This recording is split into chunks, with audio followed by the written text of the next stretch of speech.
Hello friends, welcome to crazy GK trick. दोस्तों, आज का वीडियो बहुत ही मज़ेदार होने वाला है। जैसा कि आप थंबनेल से समझ चुके हैं, हाल ही में अभी लोकसभा स्पीकर का पद जो है वो बहुत ज़्यादा सुर्खियों में रहा है। तो हमारा आज का वीडियो इसी पर बेस्ड है। लोकसभा स्पीकर, लोकसभा अध्यक्ष से रिलेटेड हम कंप्लीट इन्फॉर्मेशन इस वीडियो के अंदर कवर करने वाले हैं एंड लास्ट में हम मोस्ट इंपॉर्टेंट क्वेश्चंस भी सॉल्व करेंगे। चूँकि ये टॉपिक बहुत ज़्यादा हाईलाइटेड है, तो आने वाली एग्जाम के अंदर हमको इस टॉपिक से रिलेटेड क्वेश्चन जो है वो देखने को मिल सकता है। तो वीडियो को एंड तक ज़रूर देखिएगा। अगर आपको इस वीडियो का डिटेल पीडीएफ लेना है तो आप हमारी crazy GK trick application download कर लीजिए, वहाँ पर आपको ऑप्शन मिल जाएगा। तो चलिए बिना किसी देरी के हम लेक्चर को स्टार्ट करते हैं। भारत के अंदर हमको संसदीय व्यवस्था जो है वो देखने को मिलती है। संसद जिसके 3 भाग होते हैं, राष्ट्रपति, राज्यसभा और लोकसभा। राज्यसभा का सभापति कौन होता है? उपराष्ट्रपति होता है। जबकि लोकसभा का जो प्रमुख होता है वो कौन होता है? लोकसभा स्पीकर होता है, लोकसभा का अध्यक्ष होता है। तो लोकसभा अध्यक्ष के बारे में हम डिटेल में डिस्कशन करने वाले हैं। लोकसभा अध्यक्ष के चलिए इतिहास के बारे में अगर हम डिस्कस करें तो 1921 में भारत सरकार अधिनियम के तहत पहली बार अध्यक्ष और उपाध्यक्ष के कार्यकाल की शुरुआत हुई थी। उस समय इन्हें प्रेसिडेंट और डिप्टी प्रेसिडेंट जो है वो कहा जाता था। फिर 1935 में भारत सरकार अधिनियम के तहत प्रेसिडेंट और डिप्टी प्रेसिडेंट का नाम बदलकर अध्यक्ष और उपाध्यक्ष कर दिया गया था। ये जो प्रथा है ये 1947 तक चली। 1951 में पहली लोकसभा का गठन हुआ और उसके अध्यक्ष कौन बने? गणेश वासुदेव मावलंकर बने। बहुत ही इंपॉर्टेंट है, एग्जाम में सीधे पूछते हैं कि पहली लोकसभा का जब गठन हुआ था तब उसके अध्यक्ष कौन थे? गणेश वासुदेव मावलंकर। हमारे संविधान में इसके उल्लेख के बारे में बात करें तो अनुच्छेद आर्टिकल 93 के अनुसार लोकसभा के अध्यक्ष और उपाध्यक्ष के पद का प्रावधान जो है वो किया गया है। लोकसभा के अध्यक्ष की अगर चुनाव की बात करें तो ये जानने से पहले हमको प्रोटेम स्पीकर क्या होता है उसके बारे में जानना जरूरी है। तो चलिए प्रोटेम स्पीकर क्या होता है उसके बारे में हम पता करते हैं। काफ़ी ज़्यादा सुर्खियों में रहा हाल ही में अभी ये प्रोटेम शब्द जो है, देखिए आप इसको ध्यान से देखेंगे तो लास्ट में आपको टेम्प दिख रहा है। टेम्प हमको टेम्पररी की तरफ इशारा कर रहा है। प्रोटेम स्पीकर जो होता है फ्रेंड्स, वो लोकसभा का एक अस्थायी अध्यक्ष होता है, जो कि अध्यक्ष तब तक बना रहता है जब तक कि कोई स्थायी अध्यक्ष जो है वो शपथ ना ले ले। अगर हम समझें कि प्रोटेम स्पीकर को शपथ कौन दिलाता है, इसकी नियुक्ति कौन करता है, तो इसके बारे में भी हमारे संविधान में उल्लेख किया गया है। इसकी नियुक्ति जो है संविधान के अनुच्छेद आर्टिकल 95(1) के तहत राष्ट्रपति द्वारा की जाती है। इसका काम क्या होता है? जो भी निर्वाचित सदस्य आते हैं, मतलब सांसद आते हैं लोकसभा के अंदर, उनको शपथ दिलाने का होता है। इसी के साथ साथ जो नए स्पीकर का चुनाव होता है उसकी प्रक्रिया को संचालित करने का काम भी प्रोटेम स्पीकर का ही होता है। आपको पता है कि भारत के पहले प्रोटेम स्पीकर कौन थे? तो जीवी मावलंकर जो है वो भारत के पहले प्रोटेम स्पीकर थे। वर्तमान में अभी 18वीं लोकसभा के दौरान प्रोटेम स्पीकर जो है वो किन्हें बनाया गया था? भर्तृहरि महताब को बनाया गया था। ये भी इंफॉर्मेशन दिमाग में रखिएगा। चलिए वापस आते हैं अब हम लोकसभा अध्यक्ष पर। उसके बारे में हम बात कर रहे थे।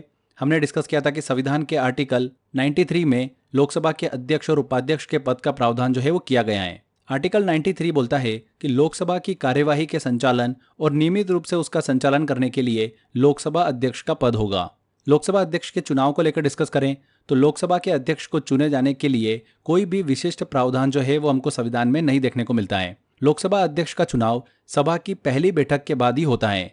लोकसभा अध्यक्ष के चुनाव के डेट राष्ट्रपति द्वारा निर्धारित की जाती है।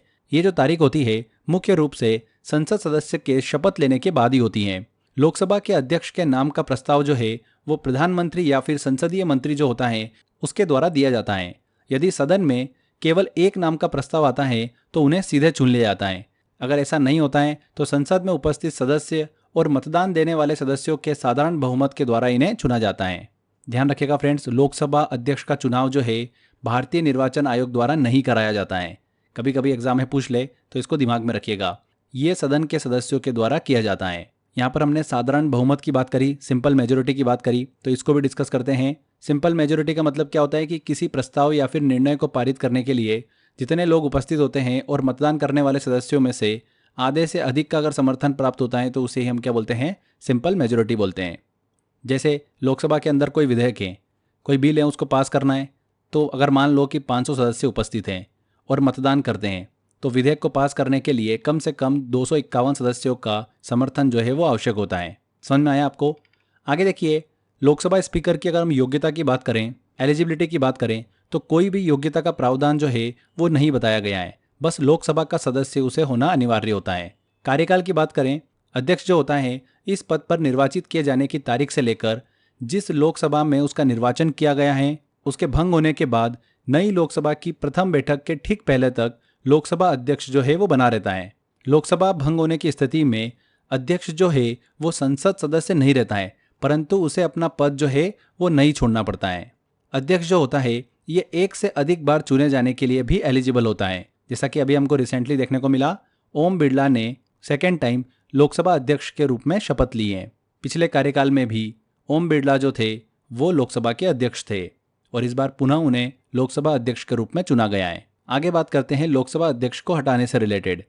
तो लोकसभा अध्यक्ष जो होता है वो स्वेच्छा से इस्तीफा दे सकता है।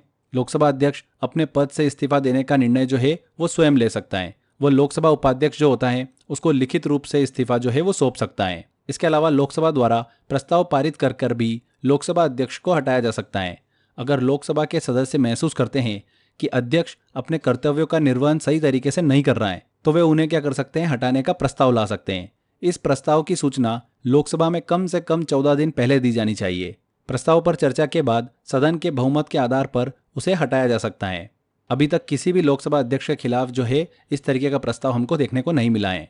इसके अलावा अगर लोकसभा अध्यक्ष की अपने कार्यकाल के दौरान मृत्यु हो जाती है या निधन हो जाता है तो उनका पद जो है वो खाली हो जाता है। इसके अलावा अगर लोकसभा अध्यक्ष को किसी अन्य उच्च संवैधानिक पद जो है वो दिया जाता है तब उस कंडीशन में लोकसभा अध्यक्ष को अपना पद जो है वो छोड़ना होता है। जैसे कि राष्ट्रपति बना दिया या फिर उपराष्ट्रपति या फिर राज्यपाल का पद जो है वो दिया गया हो, उस कंडीशन में लोकसभा अध्यक्ष को अपना पद जो है वो छोड़ना होता है।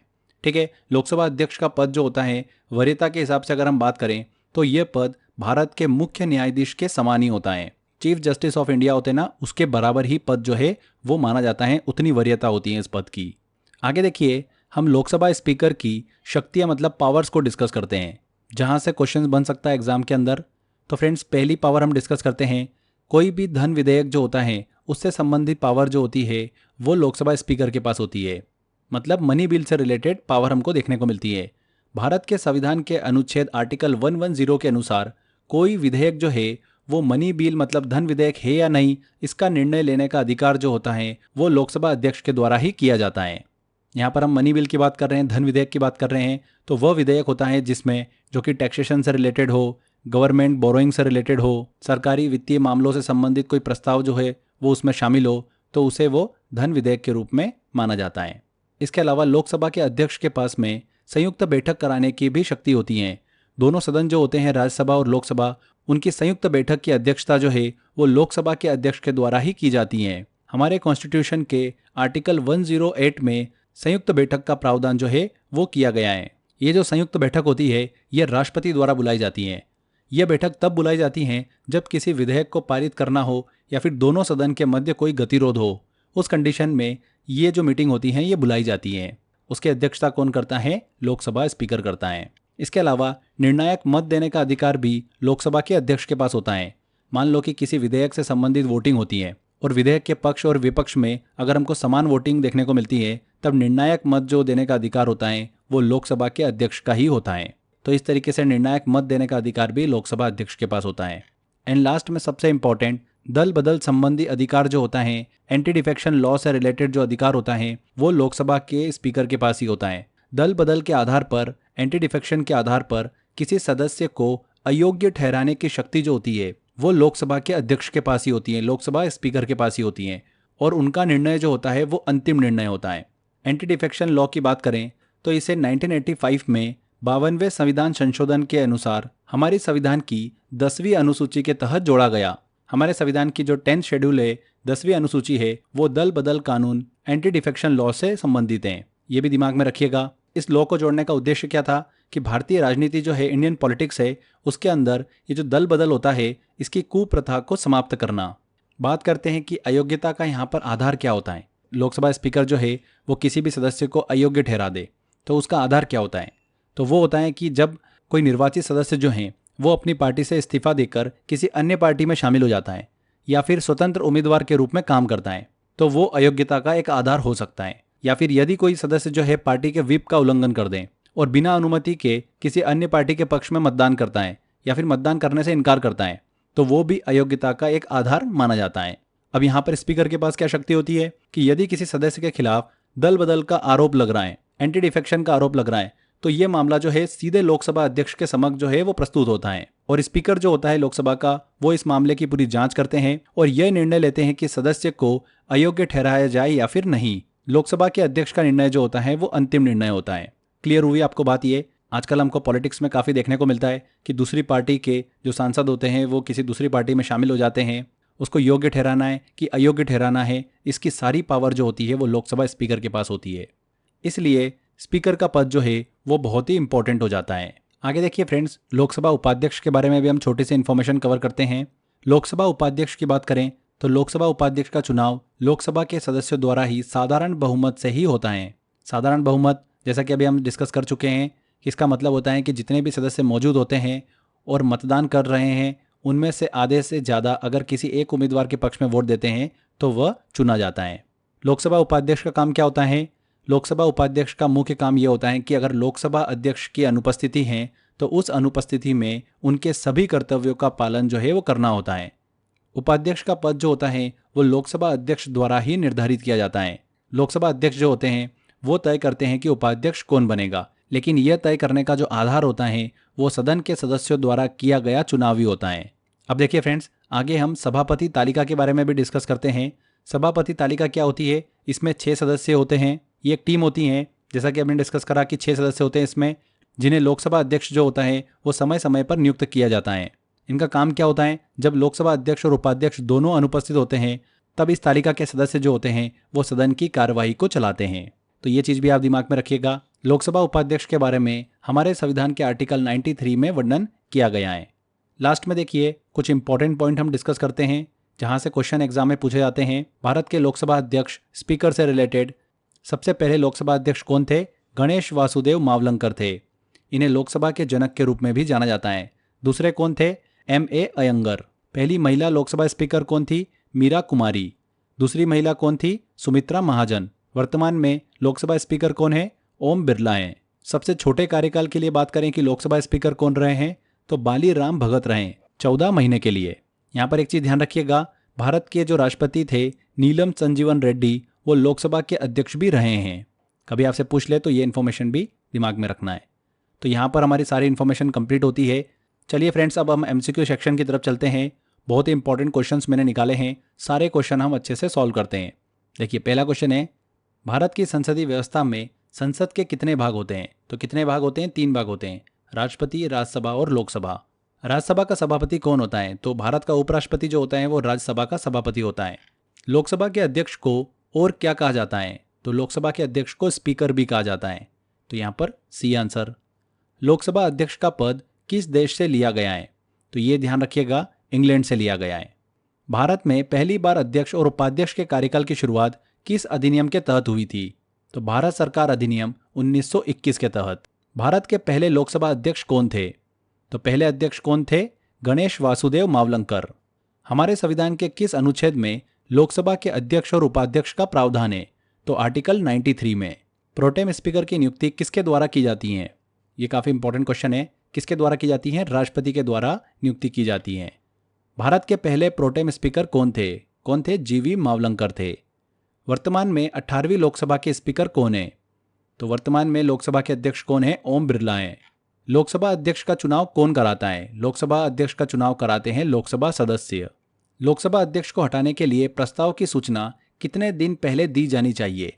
तो अगर प्रस्ताव लेके आ रहे हैं तो 14 दिन पहले उसकी सूचना देनी होती है, तो 14 डेज। भारतीय संविधान के किस अनुच्छेद में संयुक्त बैठक का प्रावधान दिया गया है? तो किस अनुच्छेद में? आर्टिकल 108 में संयुक्त बैठक कराने का प्रावधान जो है वो किया गया है। धन विधेयक के बारे में निर्णय कौन करता है कि यह धन विधेयक है या नहीं? मनी बिल है या नहीं, यह निर्णय कौन लेता है? लोकसभा स्पीकर लेता है। लोकसभा अध्यक्ष का पद किनके समान होता है? तो अगर हम वरीयता के हिसाब से देखें तो मुख्य न्यायाधीश के बराबर होता है। सबसे छोटे कार्यकाल वाले लोकसभा अध्यक्ष कौन थे? तो कौन थे? बाली राम भगत। भारत में पहली महिला लोकसभा अध्यक्ष कौन थी? तो फ्रेंड्स कौन थी? मीरा कुमारी भारत में पहली महिला लोकसभा अध्यक्ष थी। संविधान के किस अनुच्छेद में प्रोटेम स्पीकर की नियुक्ति का प्रावधान किया गया है? तो आर्टिकल 95 के सब क्लॉज 1 में प्रोटेम स्पीकर की नियुक्ति का प्रावधान किया गया है। तो ए आंसर बिल्कुल सही होगा। तो फ्रेंड्स हमने सारे क्वेश्चन बड़ी आसानी से सॉल्व कर लिए हैं क्योंकि हमने कंप्लीट इन्फॉर्मेशन जो है वो कवर करी है। बहुत ही इंपॉर्टेंट वीडियो है, आने वाली एग्ज़ाम में यहाँ से क्वेश्चन जो है वो पूछा जा सकता है। तो अच्छे से एक बार ये वीडियो देख के जाइएगा एग्ज़ाम में। अगर आपको इस वीडियो का डिटेल PDF लेना है तो आप हमारी crazy GK trick application download कर लीजिए, वहाँ पर आपको मिल जाएगा। तो फ्रेंड्स, आई होप आपको वीडियो काफ़ी पसंद आया होगा। अगर वीडियो अच्छा लगा है तो वीडियो को लाइक कर दीजिए, शेयर कर दीजिए और कमेंट करके ज़रूर बताइएगा कि वीडियो कैसा लगा। अगर आपने अभी तक चैनल को सब्सक्राइब नहीं कराएं तो सब्सक्राइब भी कर लीजिए। मिलते हैं फ्रेंड्स अगले वीडियो में। Till then, bye bye.